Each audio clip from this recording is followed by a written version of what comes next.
Derrick Henry's been really good in the winter months, and he's going to be fresh. The Bengals defense talks about stopping him. You are Locked On Bengals, your daily Cincinnati Bengals podcast, part of the Locked On Podcast Network, your team every day.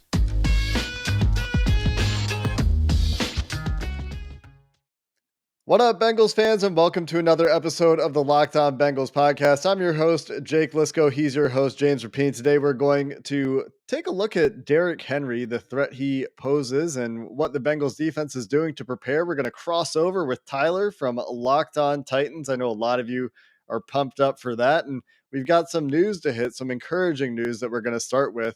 Today's episode is brought to you by OnlineGambling.com, the place to be for the latest gambling news and tips throughout the NFL playoffs. Go check it out, onlinegambling.com/NFL. James, let's start today with the news. The biggest item of the day is, as things were looking like they were trending in the right direction for Trey Hendrickson, on Wednesday he practiced in full, which you would assume means he is well on his way. They've got a walkthrough coming on Thursday. Friday is as in the regular season, or Friday would be a Saturday in the regular season, the day before the travel game. day. Yep. Yeah, travel day, and then Saturday, of course, the game. So tomorrow, Thursday, when you're listening to this, walkthrough day. Expect to see these guys go in full again, unless something unforeseen happens. But great news for Trey Hendrickson, because one of the areas where the Bengals can attack and find a matchup in this game is rushing the passer. And, game script is going to play a big part in this. You're going to hear us say the words game script a ton between today and tomorrow. And if the Bengals get a lead and they can let Trey Hendrickson pin his ears back, good matchup over there with Taylor Lewan. But you kind of like Trey Hendrickson there. The Titans have given up a ton of pressure this year, and Tannehill, like Burrow, taking a lot of hits, taking a lot of sacks, and a lot of pressures turning into sacks. And that has been a consistent trend for Ryan Tannehill in this Titans offense. Yeah. And so you have Hendrickson on the one side, and even if Lewan has a good day, well, now it takes pressure off of Hubbard to be the dude, and he can be one of the dudes. And it's just the ripple effect on down. And so I totally agree with you. Like, if they were going to get pressure on Ryan Tannehill, it was hard to. And I asked Joe Goodberry this. I was like, all right, so if they don't have, a couple days ago, you should go listen to it if you haven't. I was like, all right, well, if Hendrickson isn't out there, well, what are you going to do? How are you going to get pressure? And he was like, well, that's a good question, pretty much, right? Because it was hard to find a realistic path to that happening consistently. Well, now it looks like Hendrickson's going to be out there. He was smiling at practice today. I was out there watching. So good stuff there. And good stuff for your boy, Josh Chupo. He practiced again. He was limited, but practiced again, as did Stanley Morgan Jr. So, and both of those guys, crucial, obviously, Tupa, and we'll get into Derrick Henry. It goes without saying there. But Stanley Morgan Jr. does matter in the run game. Like, he does. Like, they use him that way. He matters. And having him back would be nice. And as we say every time we talk about him, fantastic special teamer. And the Titans have one of the better special team units in the NFL by most metrics. Fun fact, James. Wait a minute. Nope, I'm right about the special teams. Fun fact, James. Using Pro Football Focus rankings, guess where the Bengals ranked in pass blocking? Just for fun. Just pass blocking. Ballpark it. I'm going to say it's not the worst. It's certainly not the best. 20th. It's pretty close. They're 8th worst in the NFL. So what is that? 24? Yeah, pretty close. So guess where the Titans ranked in pass blocking in PFF 22nd. rankings? 4th worst. 28th. Wait. Whoa. All this talk about Akeem Adeniji being so bad in the right side of the line. Man. Oh, interesting. Wait, do the Bengals have edge rushers? Oh, wait, you said that Trey Hendrickson was back this week. Okay. Interesting. That's How about that? Interesting. Isn't that weird? Like, who knew? How are they going to protect Joe Burrow? Oh, wait, Ryan Tannehill has protection issues too. Funny. And on the other side, David Quessenberry, the guy that's playing right tackle for the Titans, is probably their worst offensive lineman. Like Taylor Lewan, that might be a little bit of a strength on strength thing, like Colton Miller last week, who gave up or I guess it wasn't Colton Miller, but the Bengals managed to get Trey Hendrickson on a tight end. And we know that the Titans like to play a lot of 12, 13 personnel. So if Lou Anarumo can work that matchup in his favor and get Trey Hendrickson on a tight end again, last time we saw that it ended in a strip sack and nearly a touchdown for Larry Ogunjobi, who I hope is on the mend and getting ready for that surgery. The Bengals did, speaking of Larry Ogunjobi, sign Zach Kerr off of Arizona's practice squad. No, that's not right. Yeah, it is. Steve Kerr's younger brother. Go ahead. Right. Not actually, but go ahead. Yeah, they're not even a little bit related. Zach Kerr, much, much larger, has played a lot of football, 31, I think, 30, turning 32 this year. Yeah, 8-year is a veteran and has played this year. I expect that he would push Tyler Shelvin, honestly, for playing time this week, James. I think that, Shelvin may not be ready for this moment, but at the same time, if you're the Bengals coaching staff and I'm not privy to their evaluations of practice, but you might look at it and say, we have this massive guy who we can plug in there against Derrick Henry and Tyler Shelvin. If he can play well for us, that can make a huge difference. Zach Kerr is a big guy as well. 6'2", 334 he's listed. And like I said, he's played a ton in his NFL career. Throughout his career, has generally been a run defense situational player for Indianapolis, for Denver, for Arizona. And so maybe they see him as a guy that they can plug and play as well. Going to be interesting to see how they manage this rotation, how many guys they activate. Maybe they get an extra defensive lineman up this week to help keep guys fresh, especially with Josh Tupou going through it a little bit. And the reason I like this signing the most, honestly, the experience. Like at this stage, I don't want to bank on a young guy who's never been there. And yeah, you're not going to find an all-pro, right? There's a reason why he was available and on the Cardinals practice squad. That said, productive last year when you look at, PFF metrics and things like that. And can he give you the 10 snaps needed or the 15 snaps needed? Maybe, because guess what? He is fresh on a practice squad. How excited was everybody to get Mike Daniels and that unfortunate injury? It was like, oh man, you have this veteran who's fresh that might be able to give you pretty high level play for a month. Maybe he can't do it for 4 months, but maybe for a month. And I'm not even saying that they're going to need Kerr to do that, but he might be able to give them a little bit this week. And I agree with you. I think you add someone like that because you're like, I don't think we're banking on Shelvin here. Let's go with a guy like Kerr. We can teach him the ins and outs. And that way, if Tupou does get banged up, we have someone else to slide in there that we, believe in. And then one more notes thing before we get to stopping Derrick Henry and hear from Mike Hilton and DJ Reader.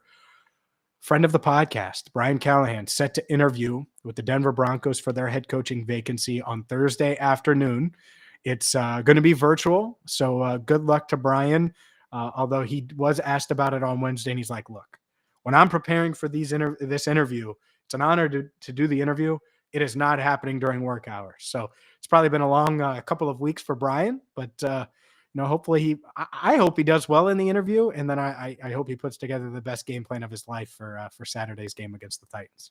Yeah, he said he's 100% focused, and that's what you want to hear from your offensive coordinator heading into the playoffs. And the defensive coordinator needs to be focused too. We didn't hear from Lou Anarumo on Wednesday, but the big test is Derrick Henry. How is he going to impact this game? The Bengals defensive players are ready for it. They're thinking about it. We'll hear what they have to say and talk about what the Bengals can do to help deal with the threat that is Derrick Henry. We're all looking for an edge these days. Right now, the Bengals looking for an edge on the Titans, looking at the film over and over and over again.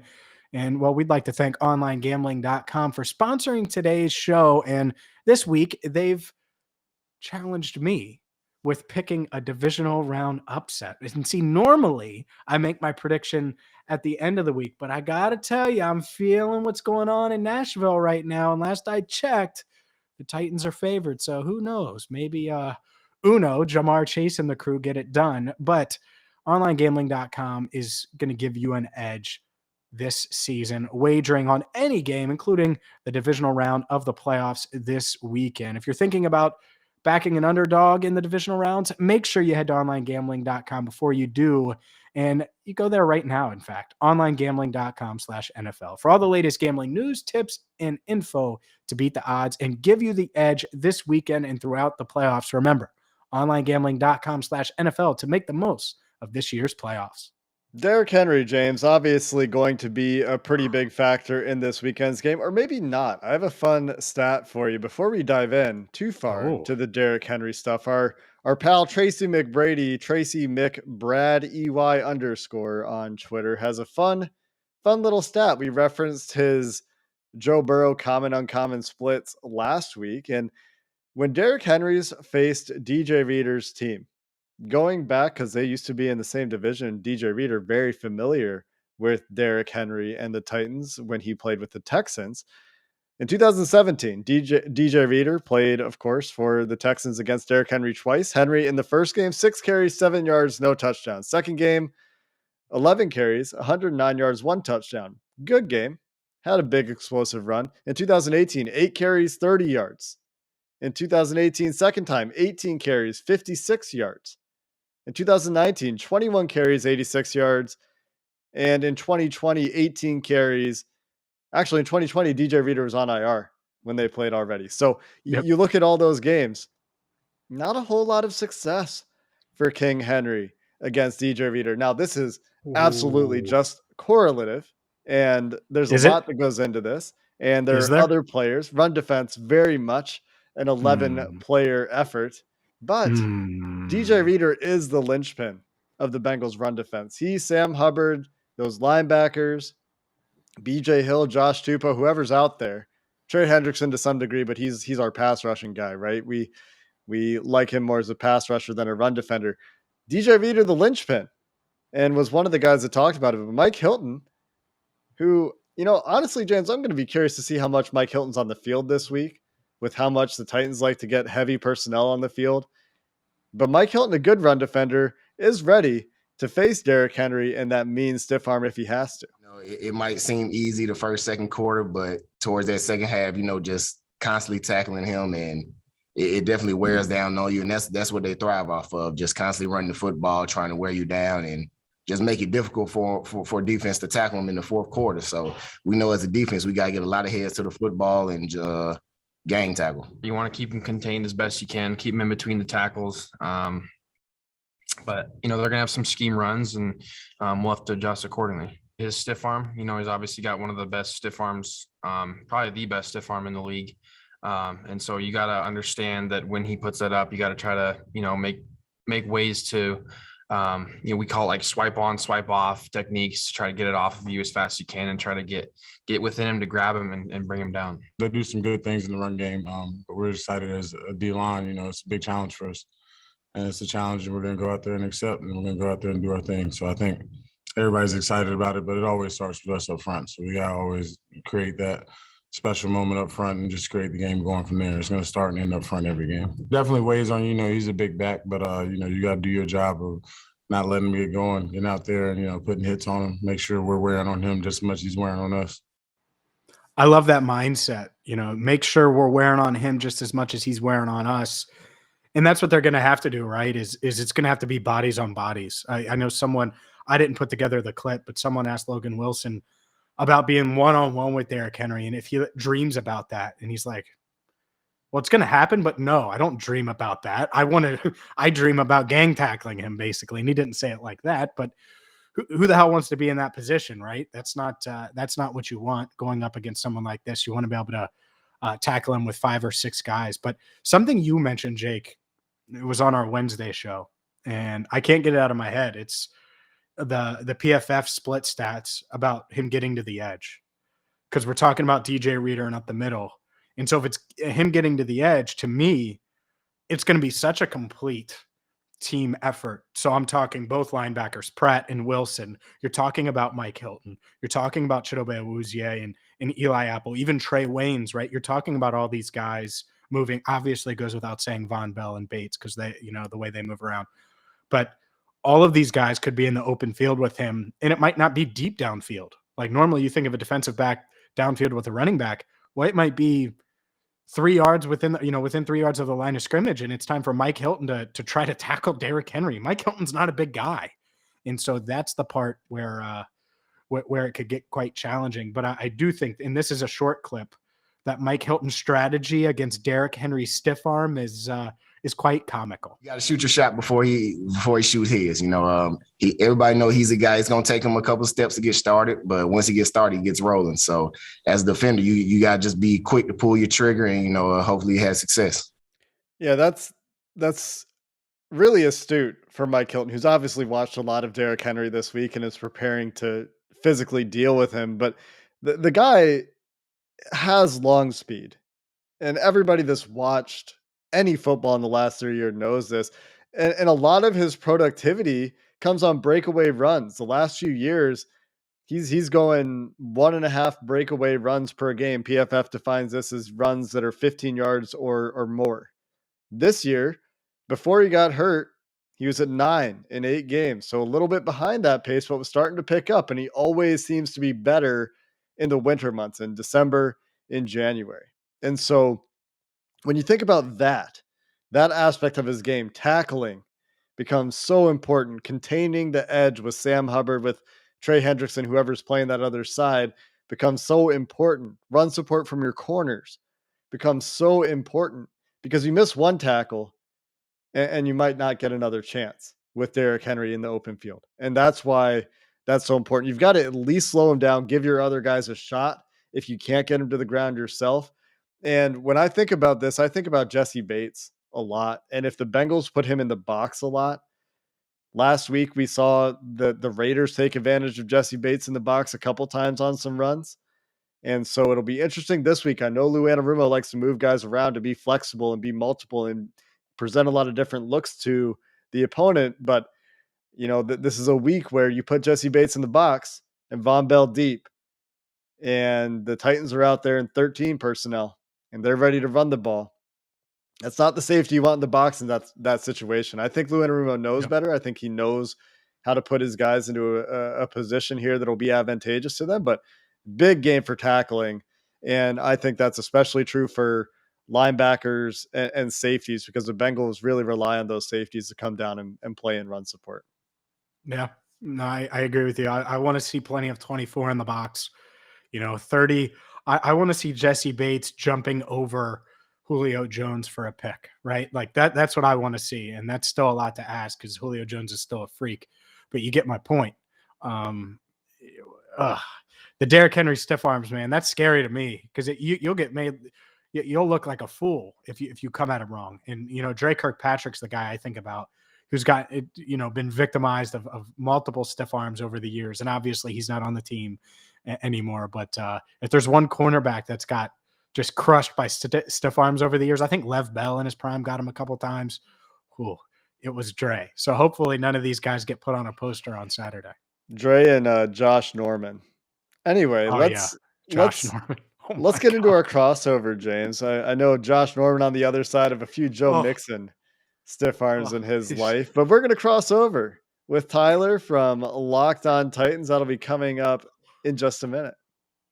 People think unusual circumstances mean complicated taxes, but for TurboTax Live experts, that's what makes things interesting. Maybe you inherited a condo and you're renting it out, or maybe you're getting paid in crypto and you're not sure how it's taxed. Maybe you just started a business. Well, TurboTax Live experts, they can help you get an even greater refund. Whether you launched your own startup, whether you're working multiple jobs and juggling multiple incomes, TurboTax can help you this tax season. So visit TurboTax.com to learn more, and an experienced TurboTax Live expert can help you get your taxes done right. You do your thing, they've got your taxes. Intuit TurboTax Live. Let's keep things going here on Crossover Thursday. Tyler Rowland from Locked On Titans, along with James and myself, here to continue talking Bengals Titans as we gear up for the divisional round. And Tyler, obviously the headline this week for the Titans is Derrick Henry's return.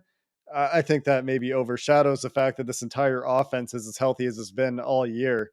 Have there actually been games? I truly don't know the answer to this question. I didn't get this far yet this week. Have A.J. Brown, Julio Jones, and Derrick Henry played in games together in 2021? Only 120 snaps out of 1,130 were they on the field together at the same time. So the vision hasn't had a chance to come together. And now in the playoffs, you're going to see a chance for that to come together. What's that going to look like? I know the Titans in previous years like to get Derrick Henry going, like to get the play action pass going with Ryan Tannehill, keep him really efficient. Is that what we should expect to see this week with these guys healthy? Yeah, 100%. And because of the Titans' threat in the run game, you see a ton of stacked boxes. I mean, it's 8-man boxes pretty much every snap, which when you talk about 8-man boxes, that means you're going to get a 3-person shell. You're going to get a cover 3 shell with the 2 outside corners, and then you're going to get the high safety. Well, that works into the Titans' advantage, and they took advantage of that a lot against the Texans in week 18, obviously. The Houston Texans are not the Cincinnati Bengals, but the idea remains the same. On one circumstance, the Titans went with a play action fake out of 12 personnel with Julio on one side and AJ on the other. AJ Brown runs the deep post. And what's the deep safety going to do? He's going to, that's AJ Brown. I'm going with him. And that leaves a one-on-one opportunity with Julio Jones on the other side. And Julio's been a disappointment this year if you look at the raw numbers. But if Julio Jones can make plays in the playoffs, it'll make the trade worth it entirely. And Julio's looked great here recently. He had, in my opinion, his best game of the year in week 18.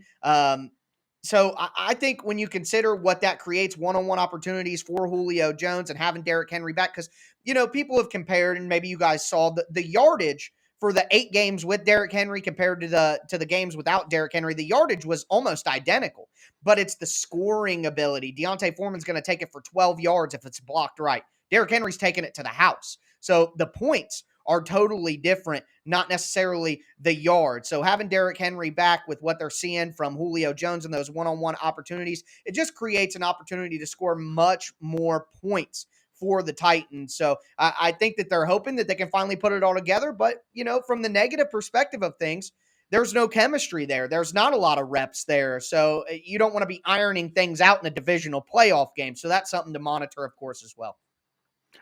Two things. Is Julio 100%? I would imagine Yes. he played week 18, and he looked I saw some videos. Heck, you might have tweeted him. I saw some videos of him. He looked pretty good. Yeah, Giant man, freak athlete. Yes. Speaking of freaks, Derrick Henry looked good. I know Vrabel talked about he needs to take contact and stuff this week. Do you imagine full workload? Because even if he isn't 100%, if you lose in the playoff, he's got plenty of offseason to recover. So I imagine full workload for him this week. Yeah, that's what I'm expecting. And this is kind of my philosophy with it.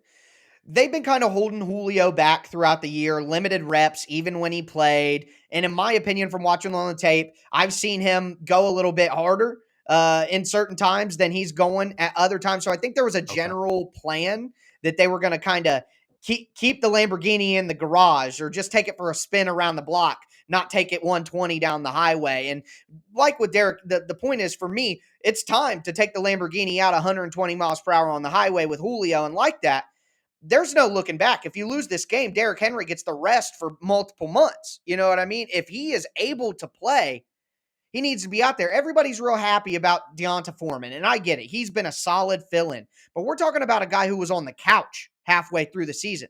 Derrick Henry is most likely a Hall of Fame running back. If he's healthy enough to play in the game, he's healthy enough to get the full workload, and the Titans need to go with that. So my expectation is 25 to 30 carries for Derrick Henry. I have a kind of follow-up question, I guess, that's related there. It's 2 questions, and one's kind of a hypothetical, but let's start with a simple one. If you win the coin toss and you're the Titans, do you defer it, or do you make a unconventional choice and take the ball to try to get Derrick Henry going before you could potentially be down 7 points? No, you absolutely do not. You defer every time, always, no matter what. That is my philosophy, and that appears to be Mike Vrabel's philosophy as well. And I just want to say this quickly and let you get to your next question. There's this theory that if you get the Titans down, they can't run the ball. They can't. It's just simply not the case. The Titans were down 24-9 against Seattle in week 2, and they stuck to who they are and stuck to the plan and came back and won that game. So the Titans don't change their philosophy when they get down by a touchdown they were down 10-0 to San Francisco in the first half, and they stayed with who they were, and that allowed them to come back in the game. If you just try to go all out and pass the ball with Ryan Tannehill, he's not that guy. You know what I mean? So you're going to get yourself in a worse spot. So even if the Titans get down 7-0 because the Bengals score on the opening drive, I don't think that would deter the Titans from, sticking with what they do. Certainly not early in the game at the very least. There Right. obviously Right. comes a point when, second half, Yeah. if you're down 14, Hmm. you can't necessarily stick with the run at that point. And I guess you kind of answered the other part of this. And the hypothetical where the game script doesn't go the Titans' way, Yeah. that they are down, say, 10 points midway through the third quarter, does the offense change at that point? Or is it going to be, we're going to keep running Derrick Henry, even if we're down in the second half? I mean, obviously, outside of extreme desperation mode, Hmm. is there what's the tipping point, I guess, for the Titans offense when the philosophy does change? Sure. I would say 3 scores. 3 scores in the second half. If the Titans are down 17, the Titans are down 21 in the second half, then you have to change your philosophy. It's just simple time management at that point. That's what you would have to do. So if the Titans are down 3 possessions in the second half, I think that would require a change in philosophy. But obviously the Titans are hoping that's not the case. So no For major sure. concerns with pass protection. Then I'm just looking at the splits, roughly 6 to 5 run to Hmm. pass to run plays this year for the Titans. Hmm. Pass protection when you're on your script, not a huge issue. But Ryan Right. Tannehill has actually been pressured at a higher frequency than Joe Burrow this year. Is that a Yes. concern at all for you? Yeah, it's absolutely a concern. And I mean, we can talk about the Bengals offensive line all we want, but the Titans allowed 47 sacks this year. They've been hideous at pass protection, quite frankly. There's no way around it. So if you got into a situation where the Titans had to abandon their typical game script and go, with a more pass heavy approach, I think that would be a major concern because now, not only are the Titans getting away from what they do, but now the Bengals could say, oh, okay, it's time to pin our ears back. We don't got to worry about Derrick Henry in the run game. We're getting after the quarterback. And if you have Trey Hendrickson or Sam Hubbard going one-on-one against David Quessenberry over and over with no threat of the run game, Tannehill might as well just dial 911 now. So, yeah, I think pass protection is an absolute major concern. The Titans have been doing a ton of chipping with the tight end, keeping the back end. That obviously puts more pressure on the wide receivers to get open because there's not as many guys out in routes. But yeah, it's absolutely a concern. And that's why it's not just important for the Titans to keep the game close because they want to stay with what they do, but they're going to be extremely vulnerable if they have to change what they normally do because of those pass protection issues. So again, the Titans have to be hoping that they don't get themselves in that position. And if you look at Mike Vrabel's 8-0 with extra preparation time in his head coaching career, whether that be coming off a bye or coming off a Thursday night football game. The margin of victory in those games is nearly 17 points. So I think right now, if you put the Titans brass on True Serum, they would tell you there's not really a chance they're going to be down by that much. But me, someone from the outside looking in with this Bengals offense, it's absolutely on the table. Yeah, let's stick with Ryan Tannehill before we switch gears and talk about Mike Vrabel's defense. Sure. Ryan Tannehill, what has he done best this year? Is it the play action and stuff like that after Henry gets going, or they get that running game going? And what's he been worst at? Because is it turnovers or what is it? Because obviously they're tiered quarterbacks, and you mentioned Yeah. it. Ryan Tannehill's good, but Right. he's not on that tier where it's like, all right, we're down 17, let's unleash him. Well, I think one thing that he's been doing is he's just taking what the defense gives him. He's done a lot of dump offs to running backs. He's hit the tight end after a chip, things like, especially with all of the injuries the Titans have had at wide receiver. They've been running practice squad wide receiver groups out there for a lot of the season without Julio, without AJ, lost Marcus Johnson, lost Cam Batson. So Tannehill's just taking what the defense is giving him. And I think that's been something that I like seeing from him on the other side of things. We talk about Joe Burrow's pocket movement being elite. Tannehill is just awful in the pocket. He has no feel for the pressure. Fans are screaming, step up and run, step up. It's just not what he's going to do. If you get him on those bootlegs and you get him on read option, he can get out there and run on the perimeter. But Tannehill just does not navigate the pocket very well. You have to give him a clean pocket for him to operate. So that's one thing. And especially this year with the struggles in pass protection, that's been illuminated even more that, man, Tannehill really struggles to kind of navigate and move around in a muddy pocket. He doesn't do that very well. So those are kind of the best and the worst from this strange year because the Titans have just been missing so many of their weapons for so long. He's taken what the defense has given him when he doesn't have weapons open downfield because of the lack of talent, and he's been pretty bad in terms of his pocket movement. But hey, that's been the case with Tannehill since he came into the league. He's always had bad pocket awareness and bad pocket movement. But what do you expect when you get, basically a guy who is supposed to be, everybody talks, Tannehill was a wide receiver. They bring it up every single game. It feels like, well, sometimes he plays quarterback like a wide receiver. I guess if you get the wide receiver snaps, you can take the position off the label, but you can't take the position out of the guy. I don't know. That's not a Exactly. very good way I to put get it. where you were going with that. Let's flip over to the defense for the Titans real Sure. quick here before we wrap up. The big question for me is, we talked about it a little bit in the earlier segment. The Titans very multiple on defense. What are you expecting this week from a coverage perspective? Are they going to look at what Denver did, look at what Oakland did, and play off and try to cloud one side of the field and try to keep everything in front of them? Or do you see this as a game where they're going to try to get creative and try to send guys and say, our dudes can hang with your dudes?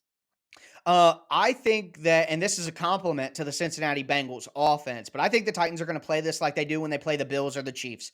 I think they're going to say, hey, Joe, take your 5-6 yards, go ahead and matriculate the ball down the field, 12, 15 play drives. And guess what? We think you're going to make a mistake. We think we're going to get you into the red zone, and we think we're going to be able to hold you to field goals, which if you look at the game last week, the Bengals had to kick 4 field goals. So if you're the Titans, you're thinking, hey, our defense is way better than Vegas. We should be able to hold the Bengals to some field goals. But like I mentioned, that the stat earlier with the 21 plays of 20 plus yards for a touchdown, you just absolutely cannot let this Bengals offense hit explosive plays and get big shot plays down the field. You're in trouble if that happens. So the Titans are going to say, hey, we're going to play off. We're going to play too high shell, and we're going to see if you can make these 12, 15 play drives and score touchdowns and be perfect all the way down the field. From a coverage standpoint, you're right. The Titans are super multiple. They run cover one man. They run, cover one with a robber over the middle. They run a lot of cover three, especially on early downs.